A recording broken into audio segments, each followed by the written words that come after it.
Good morning, everyone. Welcome to Commissioners Court, our first meeting of the month of April 2014, and it's just a moment after 9 o'clock. Let's begin, if you'll stand with me, and we'll have a prayer and our Pledge of Allegiance. Dear Heavenly Father, we thank you for this day. We thank you for this gathering to conduct county business, and we turn the meeting over to you and ask that your will, not ours, be done. Give us wisdom and guidance, direction, and a community spirit. We just pray for our servicemen and women that you would guard and protect them, Lord, and ultimately bring them home safely. Thank you for the cooler weather and for the rain. And again, go with each of us as we leave this meeting and grant us safety throughout the day. For it's in the name of Jesus we pray. Amen. Amen.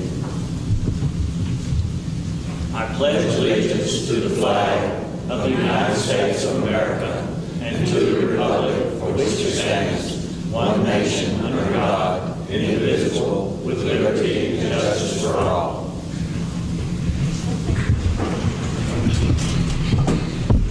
All right, item number 1, public comments and or requests for information on non-agenda items, and we've got one that is requested to speak. Ms. Naramore, if you'll come on up to the podium and adjust that mic however you need.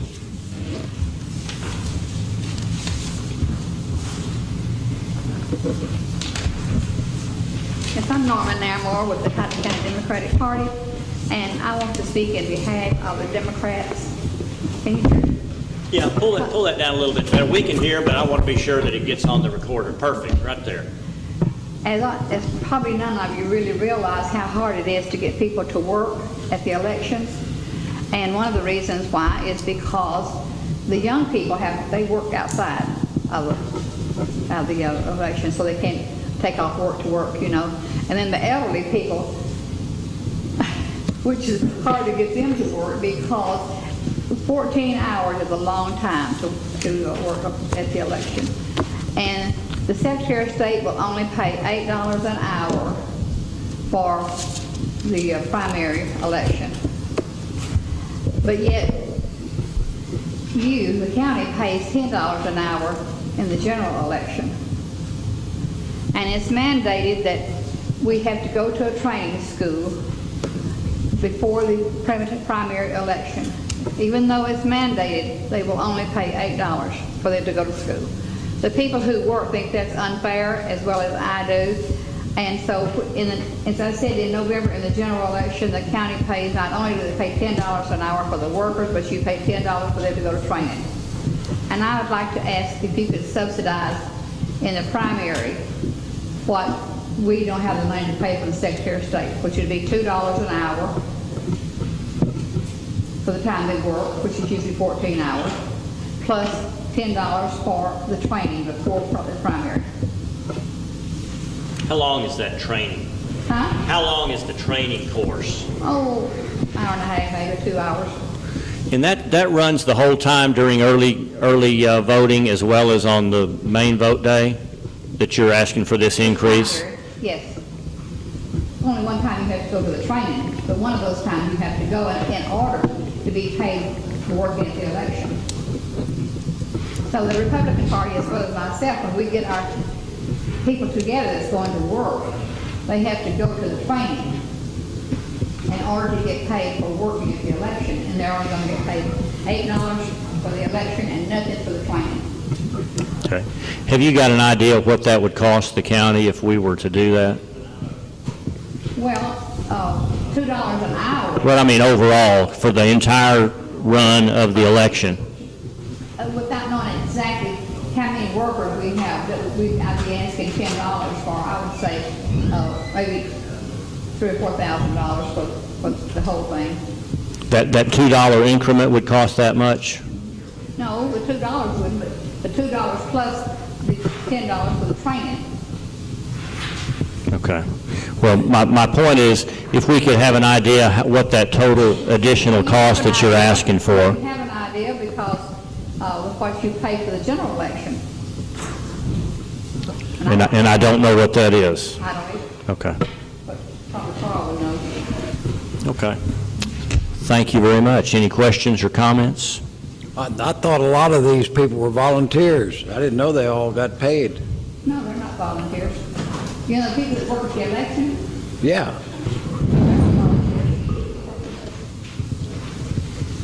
and not only is they only pay $8 by the Secretary of State, they're only mandated to go to the training, but that's not anything. They don't get paid for the training at all by the Secretary of State.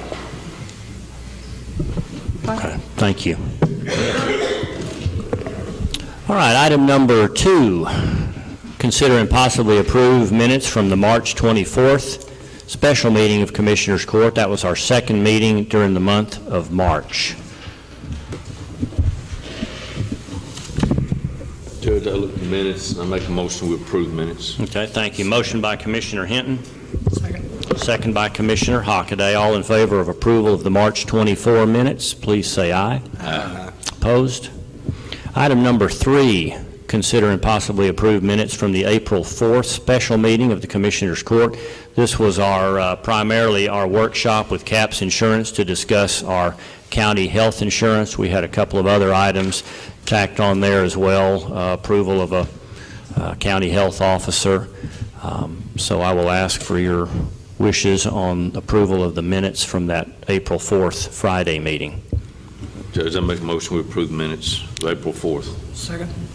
Motion by Commissioner Hinton, second by Commissioner Hockaday for the approval of the April 4 minutes. All in favor, say aye. Aye. Opposed? All right, item number 4, status report on Titus County pass-through projects. I've got about a 6-page handout. There may be some extras over there if anybody would like. Contract administration will be the first topic that I'll hit on here regarding US 271. We have several contractors still active on the project. Certified payrolls have been received through mid-March. PATE has sent copies of pay estimates through February 25th to TxDOT. Our second project, FM 4000, on the southeast side of town. We've got, again, James Construction, Southwest Environmental, and Jacob Construction would be our main operators out there. Certified payrolls, again, have been received through mid-March. James Construction has been paid through February 25th, and all of that information has been forwarded to TxDOT. Regarding engineering as the subject matter, 271, change order number 12, we will deal with here in just a moment. The change order includes revisions for the U-turn. That's the only engineering work that's going on right now. Environmental, FM 4000, the Director of Environmental Services conducted an audit and met with James Construction Group to discuss strategy for reducing sediment load. Southwest Environmental has been placing additional rock filter dams in the ditch lines to reduce velocity and sediment load. Seeding the mulch sod with a mixture of annual seed to serve as a cover crop and permanent seed to permanently stabilize the ditch lines as James Construction completes these ditch lines.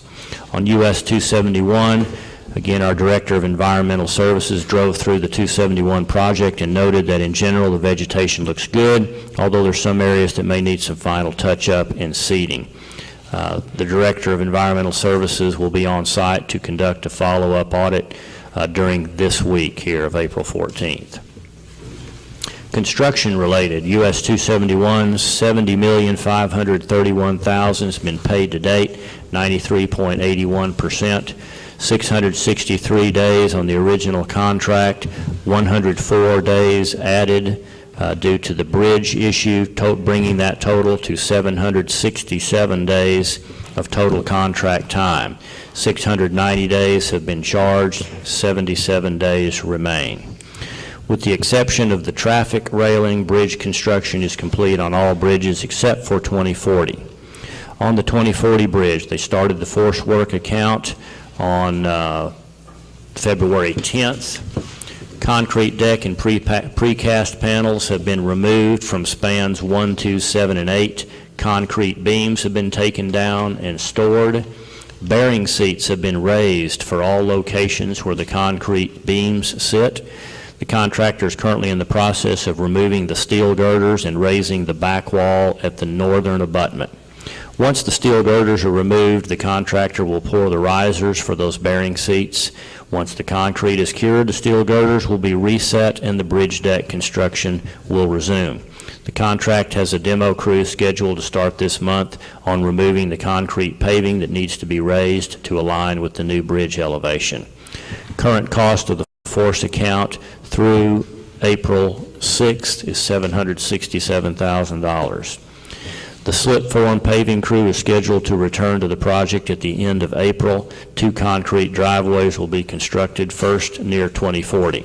All remaining main lane paving to tie in the bridges will be placed following.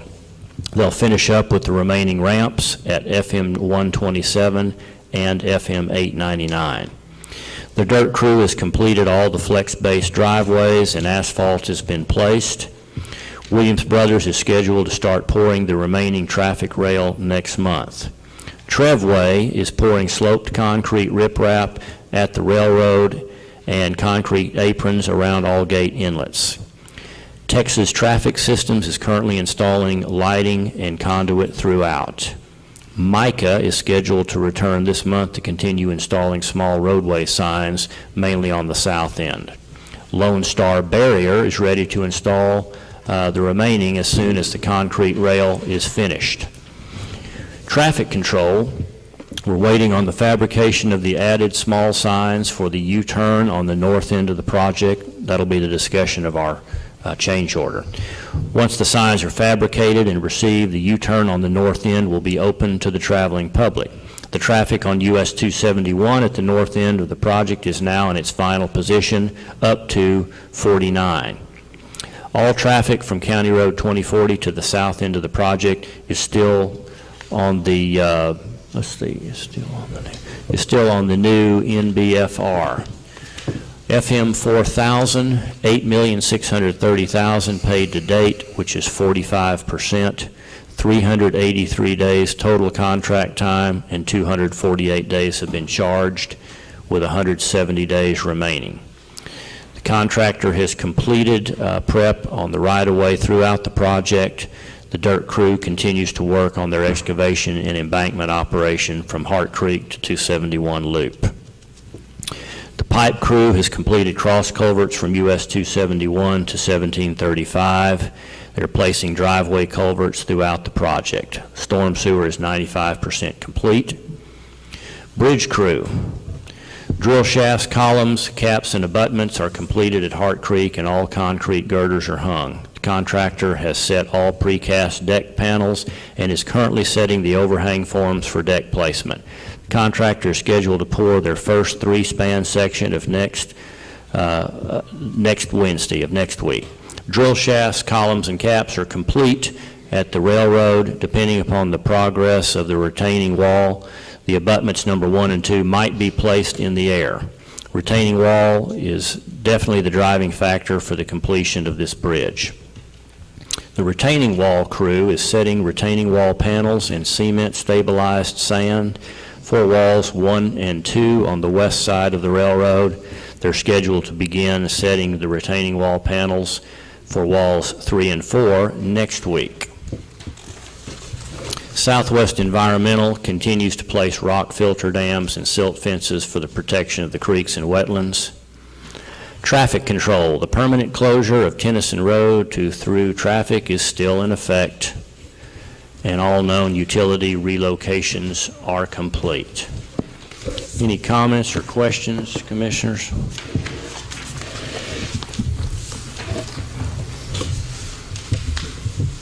All right.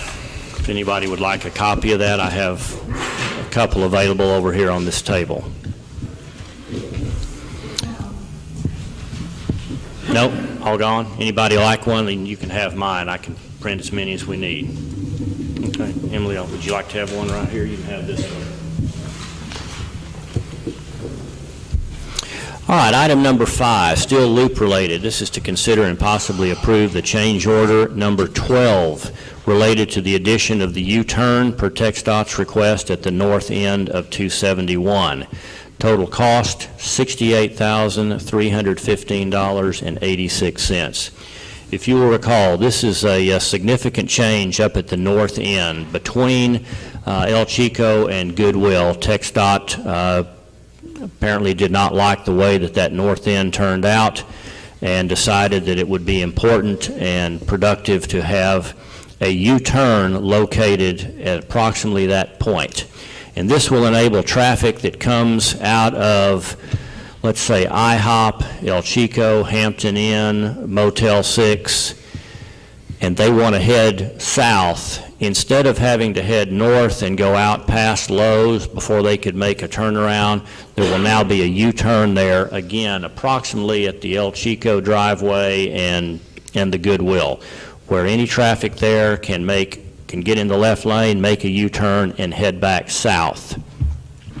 I personally think that was a good addition. Otherwise, there would have been a solid barrier wall all the way from, say, Western Sizzlin all the way up to the bridge. And anyone that had attempted to make a U-turn there as they were approaching the bridge of Interstate 30, that posed a significant danger for anyone that might try to slip in a U-turn there.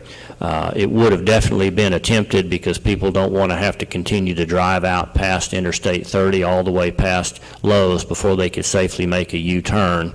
And so they have designed what I think will be a very workable scenario there to enable traffic to get out of there and not head so far north before they turn back south. So again, we have discussed this, and this was TxDOT's request. We have complied with that, and the cost will be $68,315. Let me read a little bit of the detail on here, a description of changes, and this is a Williams Brothers construction project here to make this change. Add a U-turn at the north end per TxDOT request, remove barrier at north and south ends, temporary traffic control plan for the north end revisions, add flashing yellow arrow to the Highway 49 signal, add a red arrow section to Interstate 30 signal heads, add light poles using recycled poles, surplus anchor bolts for 48 feet of mast arm poles, and repair a crash cushion attenuator that was damaged by the traveling public. That last item, apparently we had a automobile that messed up the crash cushion attenuator, and it needs to be replaced as well. That's all I can tell you about it. Well, what you said about them making the U-turn at the red light, they're already doing that down there, and it's pretty dangerous. So you're coming out, turning right back into the traffic, yeah. So that's,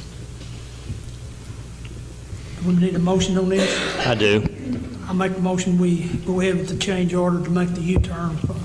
Motion by Commissioner Hockaday to approve change order 12, and a second by Commissioner Fields. Any further discussion or questions on this? All right, I'll call the vote. All in favor of change order number 12, say aye. Aye. Opposed? Thank you.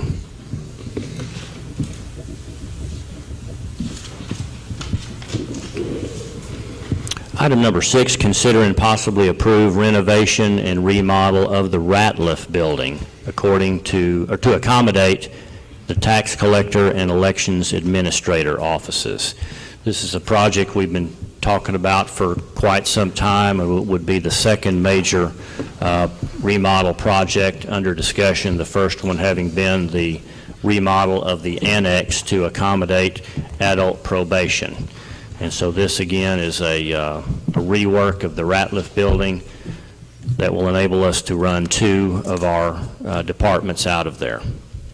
Chris Basham, welcome. Thank you for coming. Good morning. I'm giving you several things in your packet there. The first 2 sheets are just kind of a recap of the whole project, just to kind of show you the process and where we are. The grayed out items are the completed items.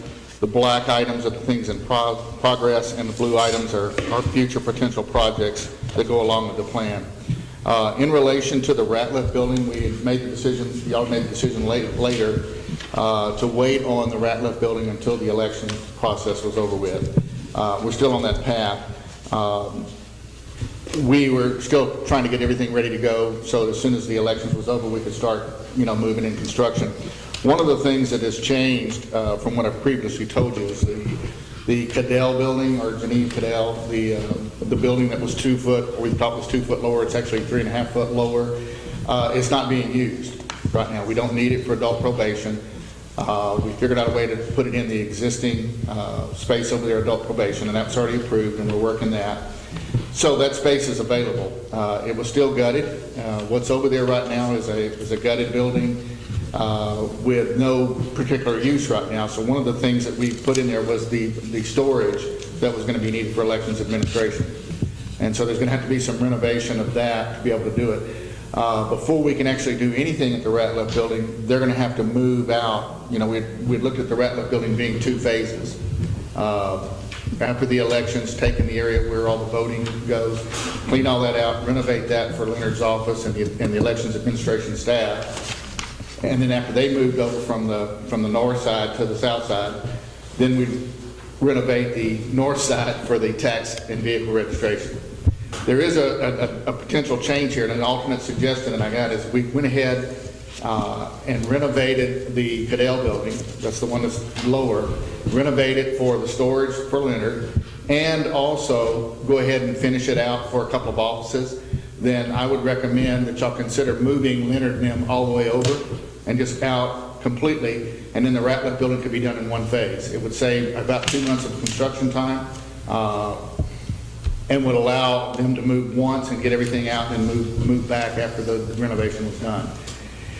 It's an incur some additional cost to do that, but we had to do some cost anyway to make a storage space for Leonard, and that was still up in the air from the last time we talked. We were going to put it in the law library. This would actually be, what I'm recommending here is it actually go in the Cadell building. We put an 8-foot roll-up door so his stuff could roll in right off the sidewalk into the building, and that would be permanent storage for him and for that function there.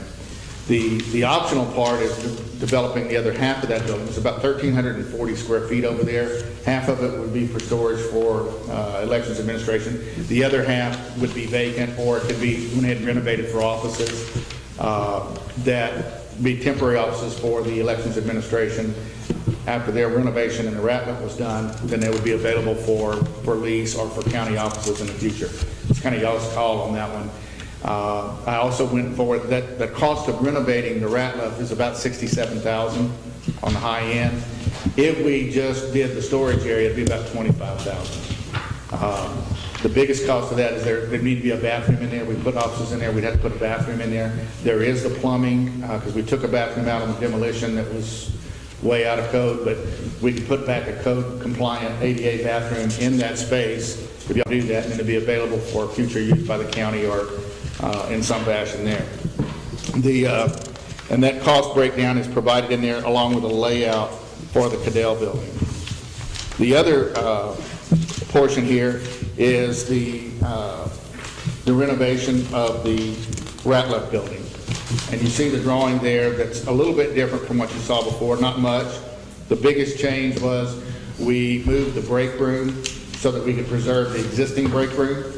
The existing break room that's over there in the elections administration is really small. It's about a 7-foot by 12-foot. We're doubling it, so it's big enough now for not only elections administration, but for the tax office and vehicle registration. We'll save a little money by reusing the plumbing that's already there in that wall, rather than having to move it down to the other end. We are adding another stall for the women, because there'll be a lot more women in the Ratliff building once the tax office and vehicle registration is over there. Even though code allows that the 2 bathrooms that are there are sufficient, it's easy enough because of the way this thing is built to add on another stall, so there's more convenience in that capacity for the ladies over there. The other thing that would happen on the tax and vehicle registration is I've been working with the ladies in tax and vehicle registration about their what I call their workstations. They're really tight where they are now. So what we're doing is we're planning on, and I'm designing right now, an actual layout for one of the workstations. And we'll run it by them. We're going to talk about where the drawers go, how much counter they've got, and how they work and everything. We're going to actually build, my plan is to actually build one, bring it over, let them play with it, make any final changes on it, then we build nine of them, and actually would be portable and actually brought into the building. So it won't be buying any furniture, but it's just make sure that millwork, that we're building those things as they've got right now work. What they've got over right now has been kind of piecemealed together, and they're really tight on space. And so we've been working with them on trying to get something that's going to work a lot better for them, give them a little bit more space so they can move around a little bit better. And if you remember from earlier discussions, the entry area for the tax office and vehicle registration is also sized and set up so that during election day, the Democratic Party and the Republican Party would actually have separate meeting rooms in the lobby area of the vehicle registration and the tax office. So it's multi-purpose on that count. The original estimate for the budget estimate that we did earlier for the Ratliff building was $170,000. We're at about, the estimate you see here right now is about $185,000. The difference being is when we did the budget estimate, we added the additional stall. I'm going to add a trellis or something that really highlights the entry, because I don't want them coming in the back door on this building. They need to come in on the side of Madison and come in that door to get to the tax and vehicle registration. So there'll be some structure there, something on the outside. We don't want to actually touch the building, because when we did the asbestos survey, the whole underside of that of the Ratliff building has got asbestos in it, and it's fine as long as we don't touch it. If we start messing with the actual facade, then I've got to do some more asbestos abatement on there. But I don't see any need to touch it. I think we can do something that'll actually guide it to the front. And then the other thing that was added, we added another additional workstation. We'd originally had 8 workstations. Talking with Judy, they need 9 now. They need an extra one, so we've got an extra workstation in there. So that bumped the cost up about $15,000 over the $170,000 that we originally estimated. Okay, why is it important to get them to come in on the Madison side? That may be difficult to do if people are going to park over there. Handicap accessibility is better. There's going to be parking to the north of it in that whole parking lot. The way that the actual building is dropped, you got that planter bed. You know, we had talked at one point about doing a drive-through. The problem with the drive-through is there's about an 18-inch difference in grade between where the drive is and where the building is. So to come in on the south side, handicap access is immediate. But come in the back side, I've got to do some more ramps. I've got to be able to get them into the building. And it's a lot harder with all those grade changes and their steps, and the ramps that there now is not legal. So we'd have to tear all that out. We'd have to do a whole lot of more work on the outside if they come in on the west side versus the east side. So if they come in off of Madison, it's a simpler solution, less expensive. You're going to eliminate the handicap ramps and rails back there on the west side? I won't eliminate, I won't touch them, but they're not legal ramps by code. They're not legal, but they still work because people make them work. But if we make the main entrance on the Madison side, we don't need the ramps because it's all at grade. It's great. So we'll make that the west side the main entry for tax and vehicle registration. And that works better the way the layout is too, because when they come in the door, they come in right by the vehicle registration and the tax office. But they still can come in from the west side. I mean, Yes. We're not going to lock that door or anything. We're not doing anything on the west side, on the outside. Everything in the door stays the same.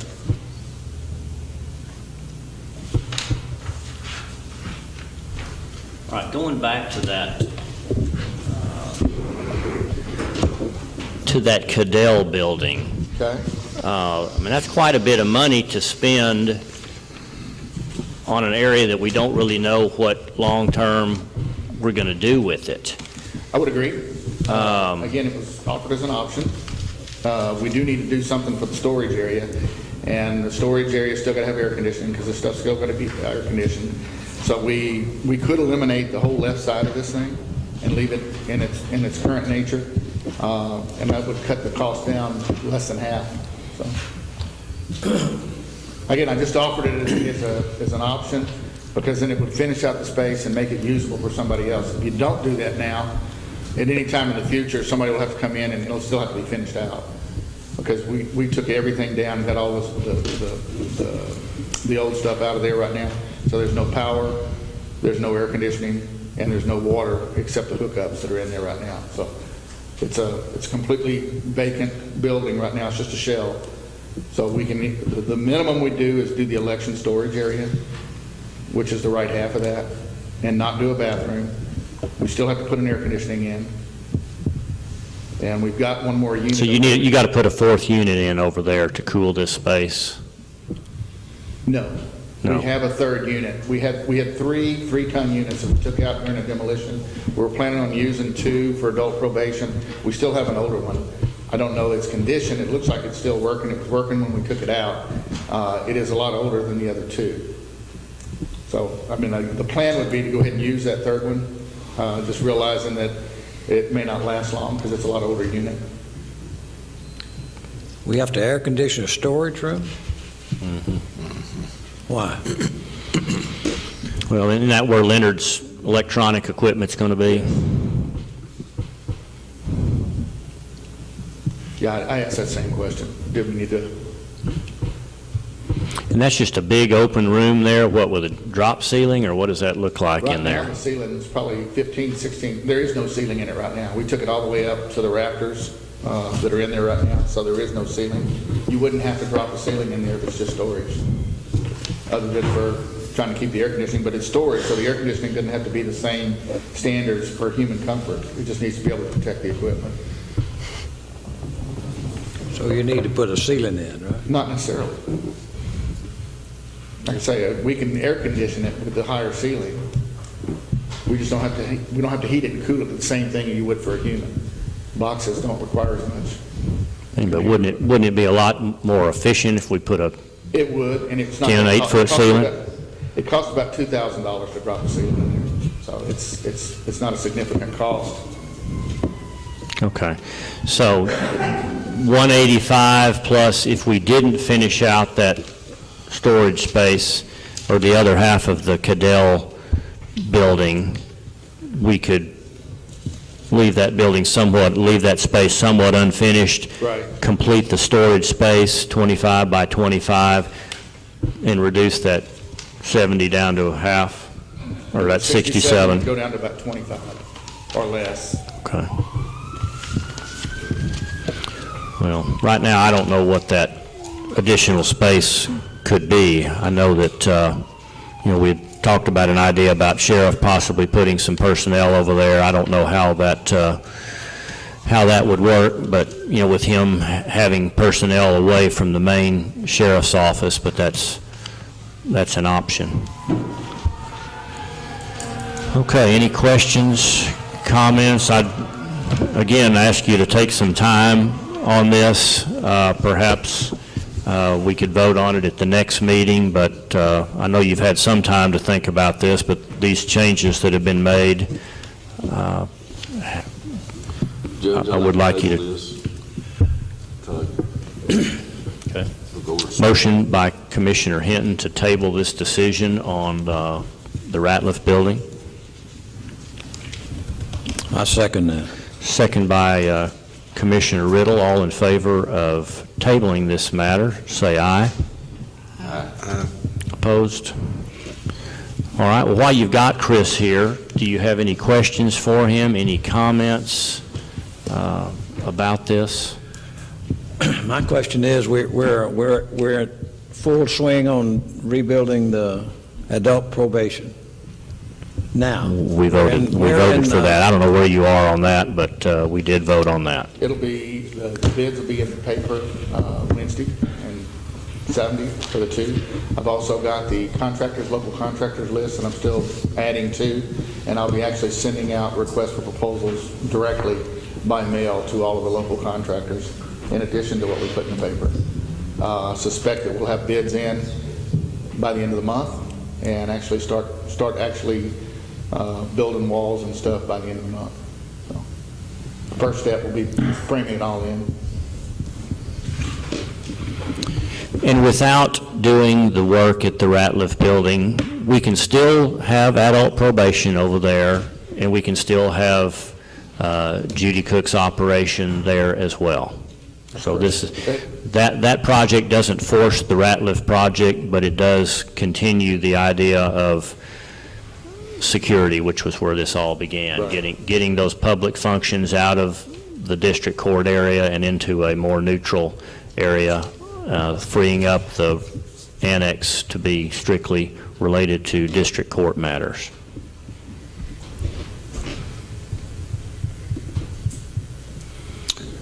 All right. Thank you, Chris. I appreciate your time. All right, item number 7, consider and possibly approve issuing an invitation for bids or a request for proposal for a property and casualty workers' comp insurance consultant. This had been handled, at least most of it had been handled by Mr. Preston. He was not doing a work comp consulting, but we later added that task on to him. And so 3 years ago was his last time that he provided consulting services for in making choices on our property casualty work comp insurance. He has notified us of his retirement, and so we are left with the need for some guidance, I think, on making choices related to purchasing insurance. This has nothing to do with health insurance. This is going to be essentially all other insurance, insurance on our buildings, vehicles, workers' compensation. And we could go a couple of different ways with this. We could simply bid this out and go with low bid, or you can do a request for proposal where it's not strictly contingent upon money. I think that there's any number of local insurance folks that could give us some, good guidance on making these type of insurance purchases. So I don't think we'd have to go out of town to get some good bids. Why do we have to have a consultant? These insurance companies will give us proposals on that without a consultant. They certainly will. They certainly will. I don't have the necessary technical skills to know what's best. It's a little over my head. That is one option. You can certainly listen. You can certainly bring in proposals from the person who's trying to sell you the insurance and make that premium. That is definitely one possibility. What do we pay Mr. Preston? Do you remember? Was it? I think it's $1,500. I was thinking $2,000 maybe by the time we added on the work comp. And we've been doing this every 3 years, as I recall. So it's not a real expensive service, but again, if you get presentations solely from the person who it is in their best interest to sell you that insurance policy, I just personally like the idea of getting somebody that's not going to receive any kind of compensation in the form of a premium based on the sale of a policy, but instead somebody that represents only our interests. Over the 8 or 9, 10 years we've been using him, he saved us more money than we paid him for his services. Well, I don't know much about what the history was there on why we ended up going with the consultant, but we certainly are utilizing the consulting efforts of CAPS, for example, on our health insurance. This may not be quite as detailed, but there again, I don't know that we have anybody in-house that has this kind of expertise. Carl, you got any comments on the services of Mr. Preston and whether or not it's a good use of our money? Well, we decided to do this, like Thomas said, probably 8 or 9 years ago. We always get bids on our insurance, and there wasn't anybody on the court, and I certainly didn't feel like I was insurance educated enough to be able to take those different bids and determine if this one's equal to this one or what's the difference between this one and that one. I mean, there's some things that were pretty obvious, but not everything was obvious. So we just felt like, the price, it was worth having somebody that was not bidding on the insurance at all. It was just going to be representing the commissioner for the county to look at it and tell us, because he was an insurance person, this is what this one does and this is what this fee does, and then y'all can decide which one we want to pick. So, certainly, if anybody feels like on the court that we can do that ourselves, you'll save a little bit of money. It's not a lot of money, but it's a little bit of money. But Mr. Preston does a good job. I think we got our money worth out of it when he was here. So. I understand hiring consultants to guide you along. nothing wrong with that, probably. But to get these consultants that you issue a check to every month for helping you manage your insurance is not a real wise guy. We should probably check with the city of Mount Pleasant. They save $2,000 or $3,000 a year on their health insurance, and they don't have a consultant. And we should talk to them, see how they do it. I'm sure they have a casualty thing. I wonder how they do it also. I'd like to know. That's possible, but in Mr. Preston's case, we don't pay him monthly, we just pay him. Pay them flat, It's just a flat fee up front, and it was roughly $1,500, $2,000. Well, we just paid him every 3 years, don't we? We don't. That's the casualty guy. I'm talking about our health insurance. We're talking consultant about property and casualty insurance Yeah, I here. know. But I'm just saying, I didn't know what a consultant amounted to. One-time deal, not a monthly payment, right? Well, Mr. Aarons is here from the city. Mike, do y'all use any kind of service like we're talking about here? Insurance, we do use a consultant. Okay. Okay. What about your property casualty work comp? Okay. Do you just automatically use them each year? Okay. So you don't even consider other options? And we do use Texas Association of Counties for our work comp, not just because, but because they've produced the best price for us in the past. I mean, we could do that's what the city does, we could go through Texas Association of Counties and get all of our insurance and not bid it out. Y'all aren't bidding yours out. But now, if you remember right, Texas Association of Counties, when he looked at all of them, put all of them together, was a little bit higher on everything but the workers' comp. That's the reason they got our workers' comp.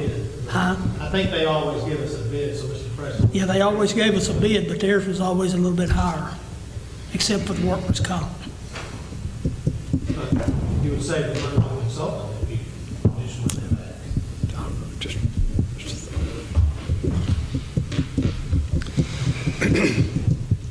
The reason we went to the consultant was because Texas Association County own our bidding out to them, and they used to have it.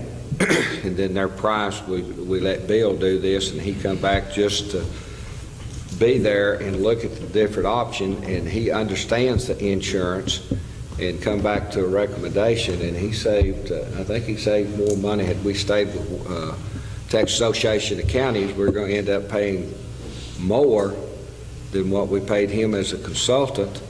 And tell you got a person, that's what they do. They're they're going to look at it and get the best buy for the county. I think it's money well spent to have a consultant.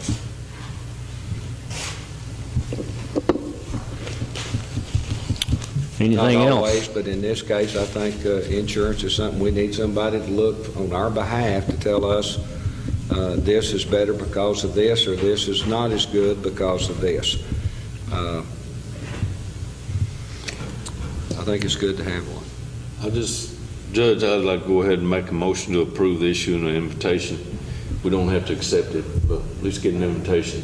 Give them Okay. an Would invitation. you like to go the bid route as opposed to the proposal route? In other words, a proposal route would give you the ability to consider the strengths of the person who's giving you the proposal and allow you to possibly award the job to somebody not just based on price. If we invite bids, we pretty well, I think, would need to honor low bid there. I think we want to go with the bid, my personal self. Okay? Will that be your motion? That'd be my motion. Okay, motion by Commissioner Hinton that we issue an invitation for bids for a property and casualty work comp insurance consultant. Second. Second by Commissioner Hockaday. All in favor, say aye. Aye. Opposed? All right, thank you. Item number 8, consider and possibly approve our TxDOT County Road Mileage Certification of 424 miles as the total county maintained road mileage. This is something that they calculate for us, and I provided you with an opportunity to study any of those measurements that you wanted to. But we do need to confirm for TxDOT if we are in agreement with their calculation of 424 miles.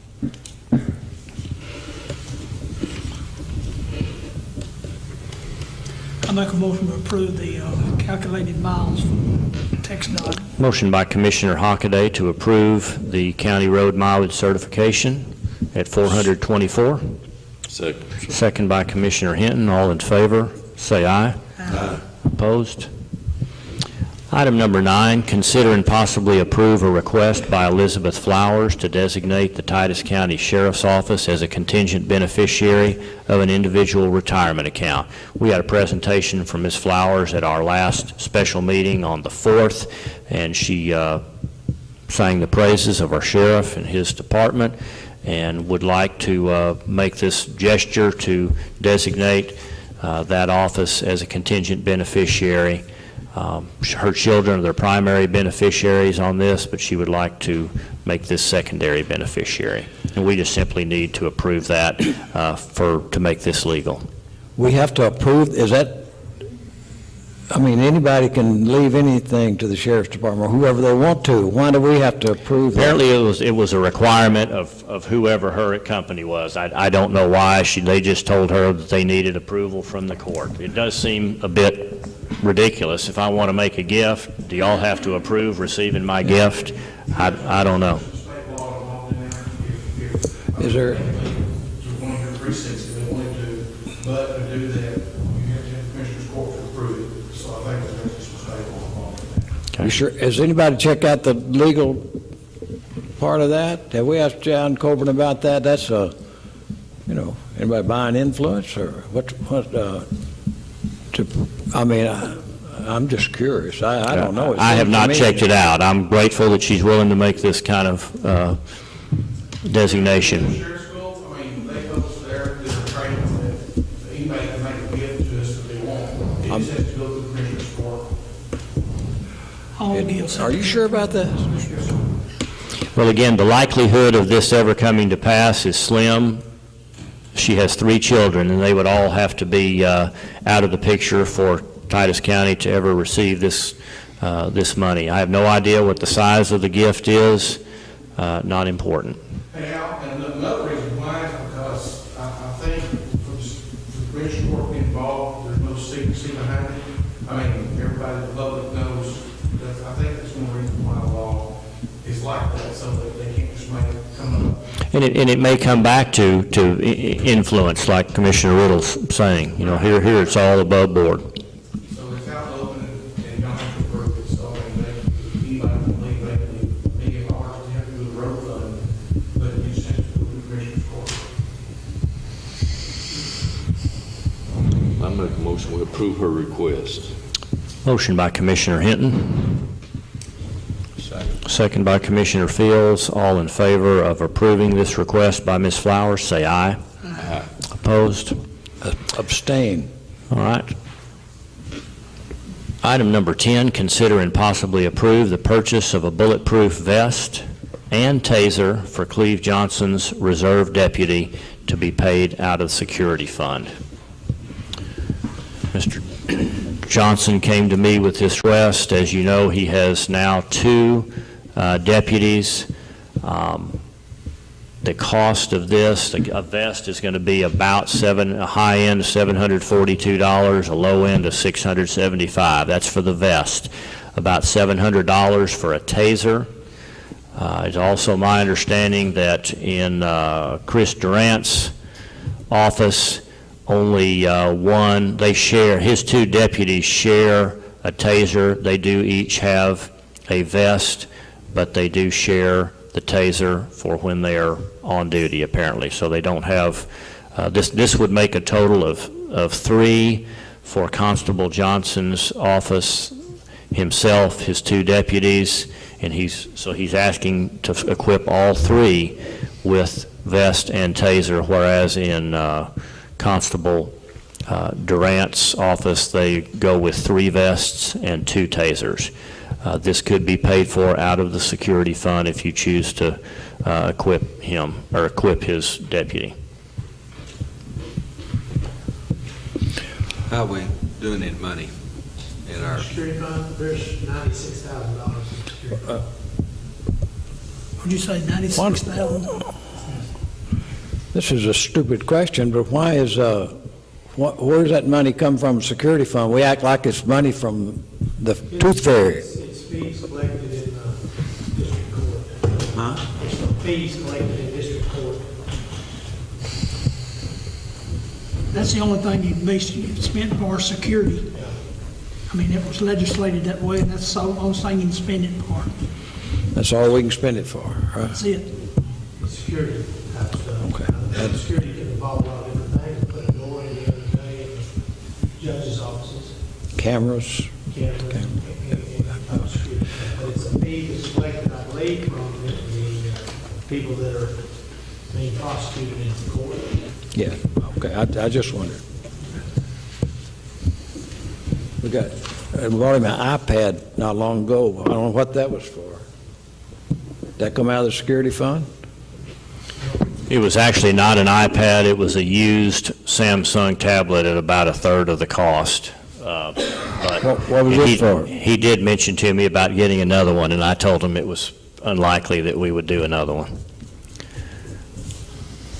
His request was to use it for, at the training seminars that he went to be able to read the information given at the training seminars. All right, I need your wishes on this equipment that that Constable Cleve Johnson is asking for. Make a motion to approve bulletproof vest taser. Motion by Commissioner Hinton, second by Commissioner Fields. All in favor, say aye. Aye. Opposed? No. All right, item number 11, consider and possibly approve travel and seminars. I have two requests, both are from Sheriff Ingram. One is to send Jose Santos, Corrections Officer, to Basic County Corrections Course in Kilgore. This will be going on from the 5th of May to the 20th of May. There's a $180 registration plus $30 test fee, $20 per day related to meals. Sheriff anticipates this training will cost $450 for Jose Santos. Second request is to send Michael Garcia, Lizambia, Washington, Candace Reeder, to Lieutenant Corporal Correction, let's see, that's a lieutenant, a corporal, and a correction officer, to send these three individuals to the 28th Annual Texas Jail Association Conference in Austin. This is optional training. It'll be going on from May 12th through the 16th. $630 registration. Total cost of meals at $40 per day, $600, and again, this is for all three, and the total cost of hotel motel, $1,380. That brings a grand total of $2,610 to be paid for by the SCAP grant. What all does that SCAP grant pay for? I mean, Pretty much anything we'll prisoners, we can put into the scale line.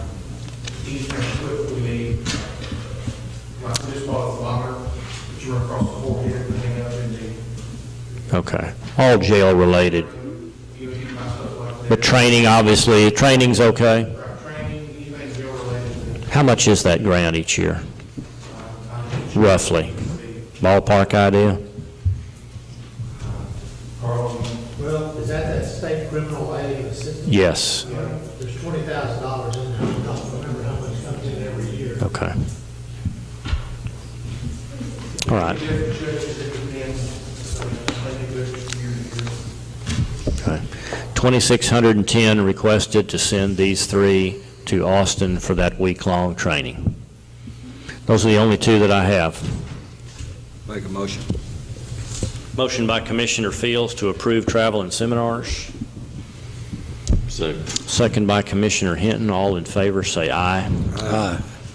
Item number 12, approve oral and written reports of county officials.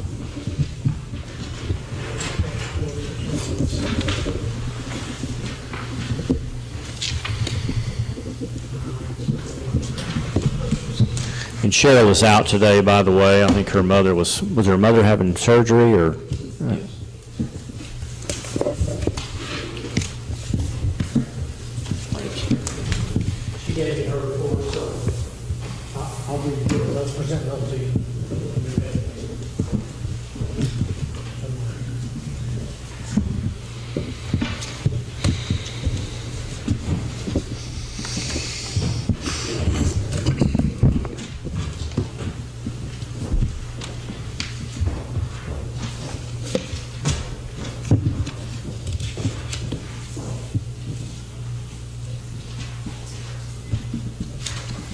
approve the oral and written reports. Motion by Commissioner Hockaday for approval, Second. and second by Commissioner Hinton. All in favor of approving the oral and written reports, say aye.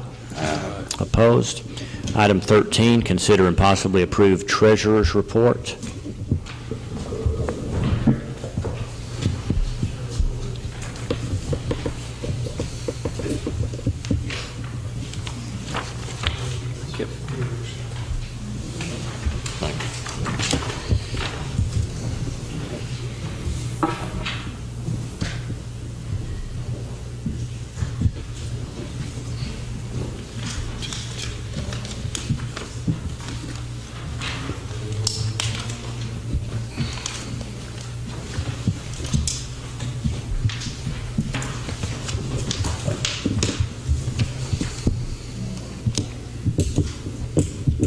Make a motion to approve treasurer's report.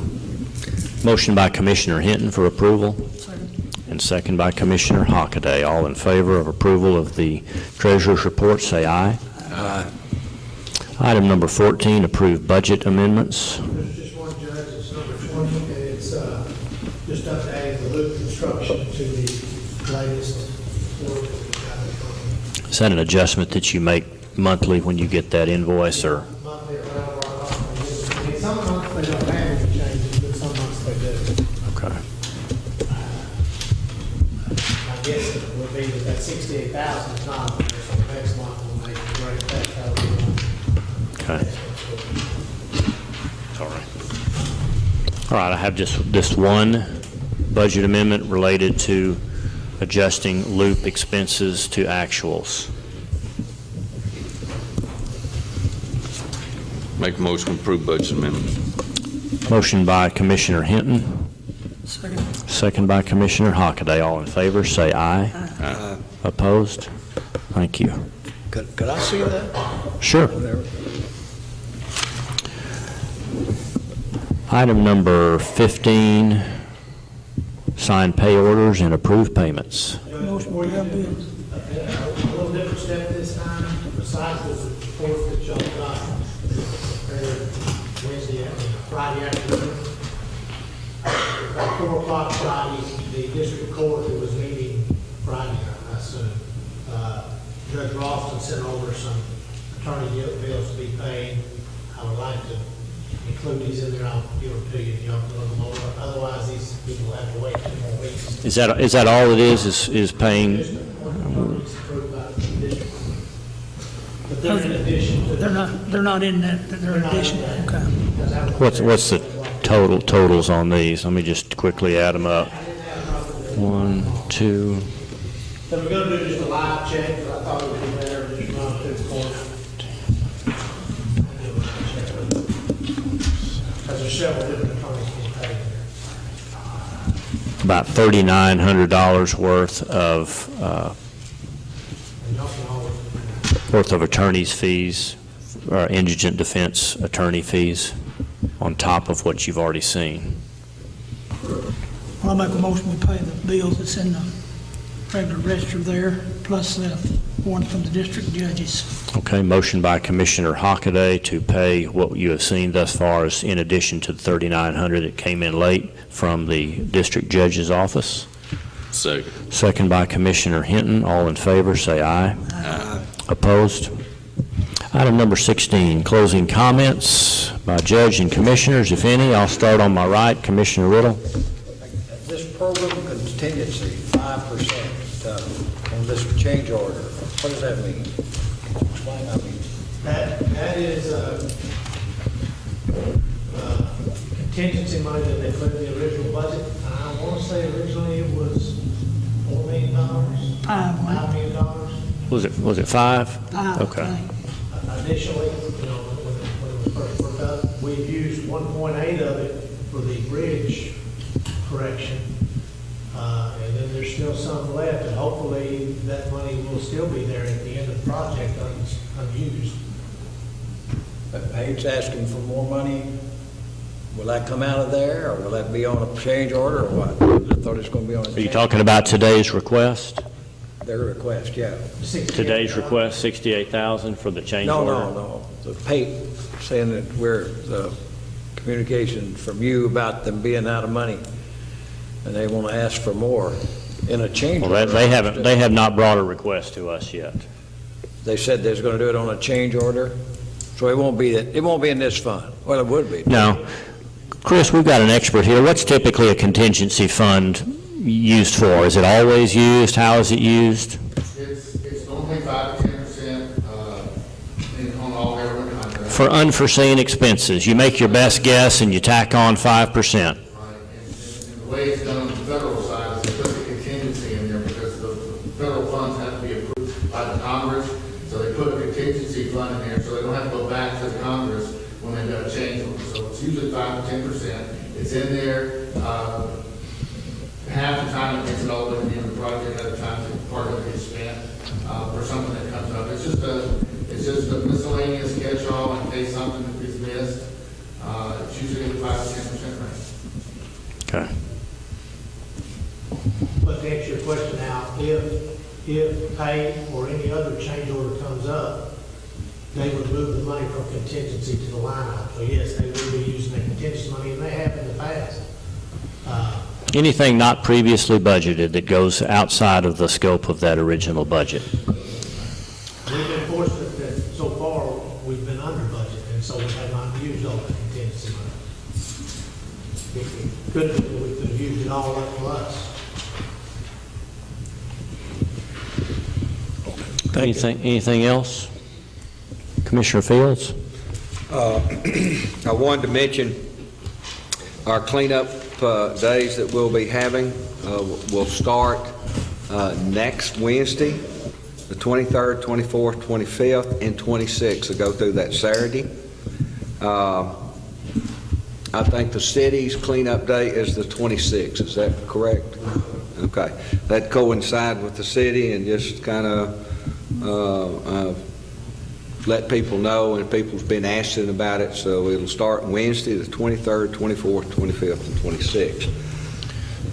I had a chance to go by and stop by the Texas Country Farm Supply out here. They personally wanted me to thank the court for getting that road open. They said the first week to 10 days they had about a 10% increase in their sales, and it really helped them out to get that north road open. So I told them I would tell y'all in court, and they wanted to thank us for getting it open. They understood about the construction and what was going on, but they did want to thank the court for going ahead and getting it open. It's helped their business and other people that have business out there. Also, I want to just kind of let you know what we're doing. We've got a class going on at the county extension office. It's dealing with operation of a maintainer. TxDOT is putting that on, and I asked him this morning about what does that cost TxDOT to do that. He said for every person that's there, it costs about $2,500. It was a lot more than I first thought.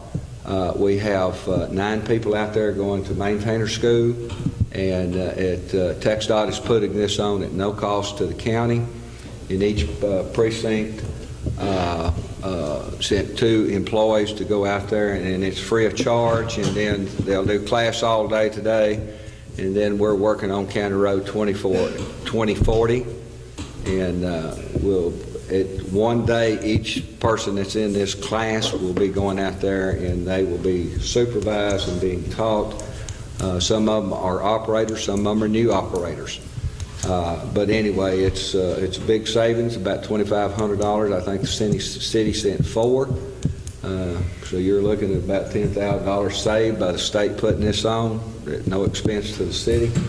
And then the county, we have 6 out there. So it's a money saver, and it's good for our employees to have that. They'll do 1 day full class, and then they'll do 1 day on site, running and operating and maintaining. And that's all I have, Judge. Okay.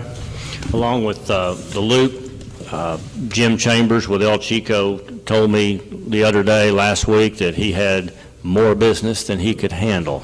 And so he was very glad to have the loop back open. It was like flipping on a light switch, is what he said. So that was good news. also up there at that northern end, and I can't remember if I've told you all about this or not. I may have written you a memo, but as you'll recall, I discussed with you a situation where we had a median had been built on Highway 67 from the intersection there at 271 heading east towards McCoy's, and that extended past the northern driveway of the Shell station. And the owner of the Shell station came to visit me about a month ago and said, we can't leave the north end of our station, or our customers can't, and make a left turn to get quickly back to 271 and back onto Interstate 30.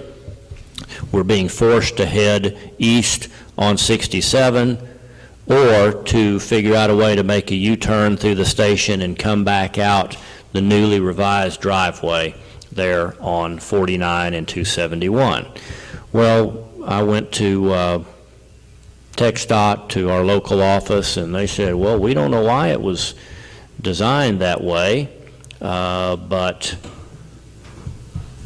we think you should be able to shorten that median. Well, according to our contractor and PTP, that wasn't exactly the way they understood it. They understood that that was a requirement that that median be there, that the plans were drawn that way, and they tried to talk them out of that to allow two-way traffic at that northern entrance, or northern exit and northern entrance. The cost was put together to see what it would take to fix that problem, and $75,000 was the cost to fix that. Of course, that would come out of our pocket. Well, I went back to Mr. Ratcliffe, our friend with TxDOT in Atlanta, explained the situation to him, and he said, let me look into this. He called me last week and said, we're going to take care of this at our expense. And I was very grateful for that.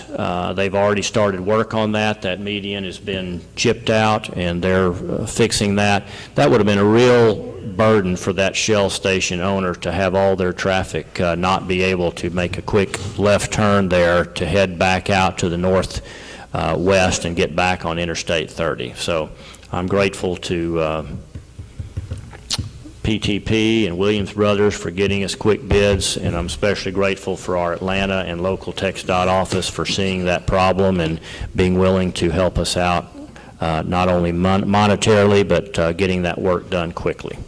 I want to tell you. That's a pretty dangerous situation, because those trucks are going across that island. Well, you know, they sure didn't want to go all the way down to the next exit. They want to get back there, and the next time they're going to say, forget that Shell station, I'll stop somewhere else. And we could have seen our Shell station, you know, suffer tremendously, more than they've already suffered. I've got an opportunity this Friday with the help of Text 21, the organization that we've been a member of for about 3 years.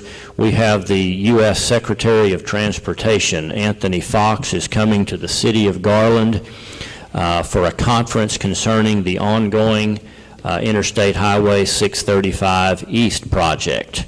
So 2 points in bringing this to your attention. If you thought LBJ Freeway was bad between Central and the toll road, get ready, because they're getting ready to do a major overhaul between Interstate 30 all the way to Central Expressway. So I sent an email to my son, and he said, well, I'm going to change my plans to move anywhere to that area. I'm going to stay on George Bush.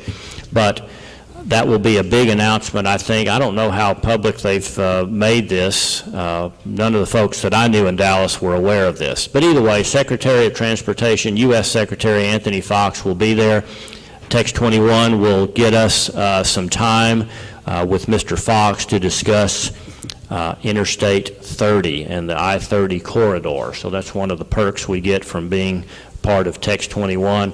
I will attend that Friday morning at 10 o'clock in the city of Garland. Again, that chance to meet with Secretary Fox.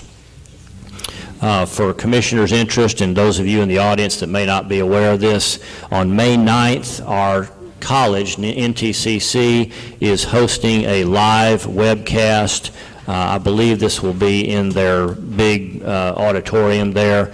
This is a leadership course, and we've got some great speakers there. Laura Bush, Bill McDermott, Andy Stanley, Malcolm McDowell, Desmond Tutu, lots of good speakers. I think this will be about a 7-hour day where you'll get to hear from folks that are considered to be experts in their field of leadership. It would be a great opportunity if you have a Friday available to give that. You can inquire at NTCC if you would like to know more about the Experience Leader Cast Live. Again, May the 9th. That's all I have. Judge, the only thing I have to say is that I have some surplus equipment that I would like to put up on auction. I just wanted to make the court aware of it. And so I was going to get an auction started. What are you going to be selling? I have an old Tiger ditching machine and side cutting mower, and then I have another Ford tractor that I had for years and just have no use for it now. Anybody else need that stuff? All right. Anything else? I have nothing else. Okay. Commissioner Hockaday? The only thing I got, Judge, is we've got 3140 closed, County Road 3140 is down next to the interstate. It's one of the roads I had on the deal for the grant. Right.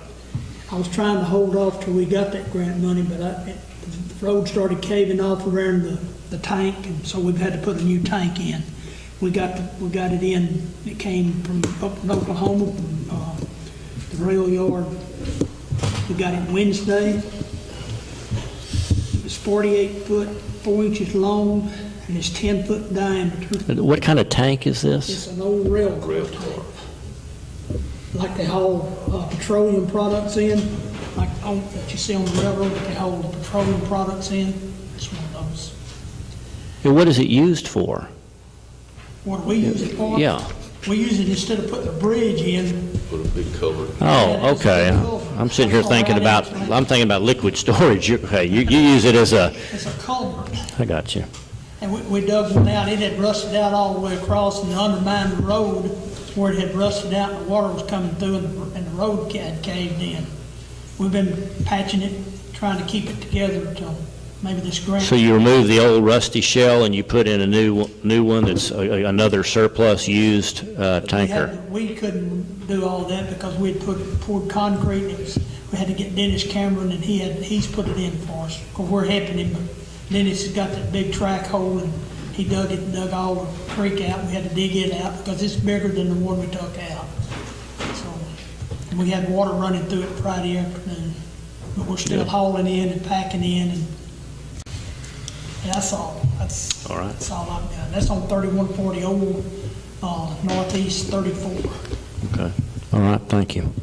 All right. That's all. I'll entertain a motion to adjourn when you're ready. So moved. Motion by Commissioner Hinton, second by Commissioner Fields. All in favor, say aye. Aye. Thank you.